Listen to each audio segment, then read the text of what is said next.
경매스쿨연미경의 여미입니다. 농지취득 자격증명에 대해서 계속 말씀을 드리고 있는데요.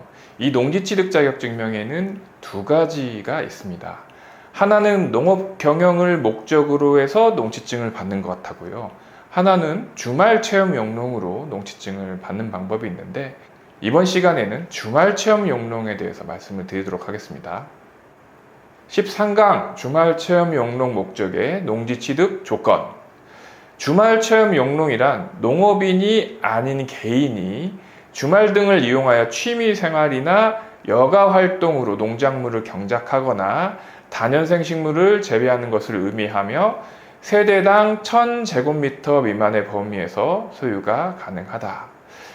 지난 강의에서 이 헌법상 경자유전의 원칙에 대해서 말씀을 드렸어요. 그러니까 경작을 할 사람, 즉 농업을 영위할 사람에게 농지를 취득하게 한다.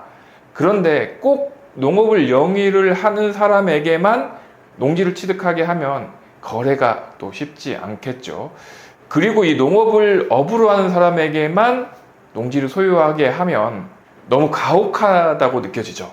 그렇기 때문에 이 일정 조건에만 맞게 되면 농업에 영위하지 않고 그냥 말 그대로 주말 농장이나 체험 용농으로 사용할 수 있게끔 농지를 취득하게 해주겠다. 이게 주말 체험 용농 목적의 농지 취득 자격 증명입니다.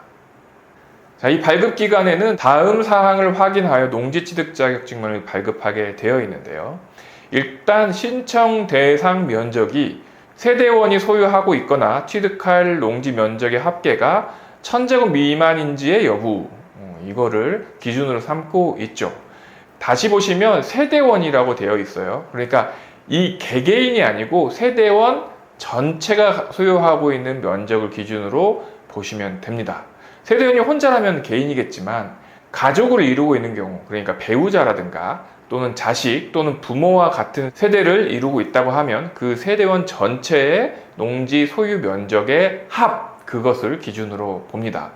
그래서 이 취득할 농지 면적의 합계가 1000제곱미터 미만인지 여부, 여기를 한번 또 보시면 기존에 내가 500제곱미터의 농지를 소유하고 있다. 그 농지를 소유할 때도 주말 체험 용농을 목적으로 취득을 했겠죠. 그런데 이번에 취득할 농지가 600제곱미터다. 그러면 1000제곱미터 이하니까 이것도 주말 체험 용농으로 소유할 수 있느냐? 그렇지 않다라는 얘기죠. 기존에 500제곱미터를 갖고 있었고 이번에 취득하고자 하는 농지가 600제곱미터니까 합치면 1100제곱미터가 되는 거죠. 이런 경우에는 600제곱미터를 취득한다고 하더라도 주말 체험 용농을 목적으로 취득하는 게 아니고 1000제곱미터가 넘으니까 농업 경영을 목적으로 취득을 하셔야 된다는 얘기입니다.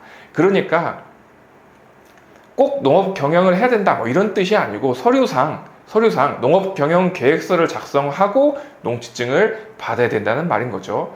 만약에 지금 500제곱미터를 갖고 있는 상태에서 이번에 신규 취득할 농지가 400제곱미터다. 그러면 두 개를 합쳐도 900제곱미터니까 1000제곱미터를 넘지 않죠.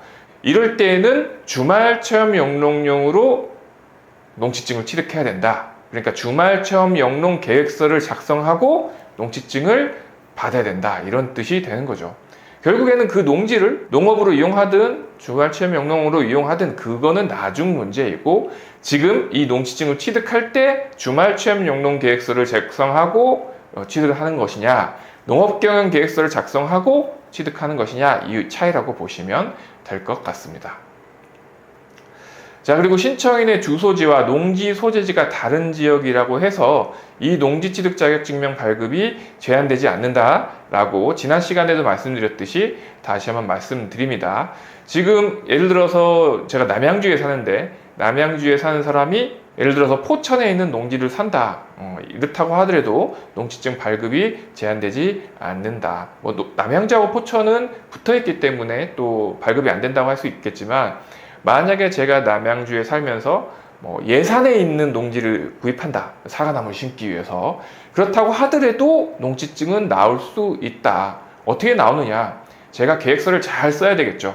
제가 남양주에서 예산까지 다닐 수 있는 차량이 있고 또 시간이 있다. 그리고 거기에서 사과 농사를 짓기 위해서 어떤 농기계를 내가 구비를 하고 어떻게 농사를 짓겠다, 이런 농업 경영 계획서를 좀 철저하게 작성을 한다고 하면 거리하고 상관없이 농지증을 받을 수 있습니다.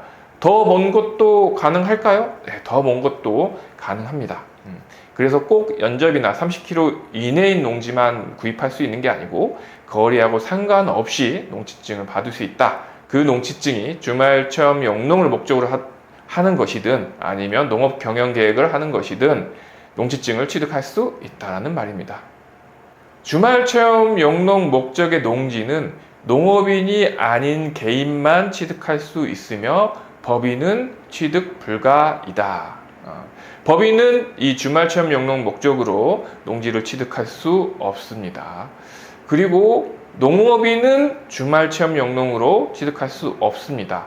왜냐하면 농업인 같은 경우에는 이미 1000제곱미터 이상을 소유하고 있거나 또는 1000제곱미터 이상에서 농사를 짓고 있거나 임차에서 농사를 짓고 있는 사람도 농업인이기 때문에 농업인은 주말 체험 영농으로 취득할 수 없고 농업 경영 계획을 목적으로 취득할 수 있다는 뜻인 거죠. 그래서 저희 현미경 유튜브에 보시면 저희 회원 중에 임차농으로 농업인이 되신 분이 있거든요. 그러니까 본인이 소유하고 있는 농지는 없어요. 그런데 1000제곱미터 이상의 농지를 국가로부터 임대를 한 후에 거기에서 경작을 하고 농업인이 된 상태이거든요.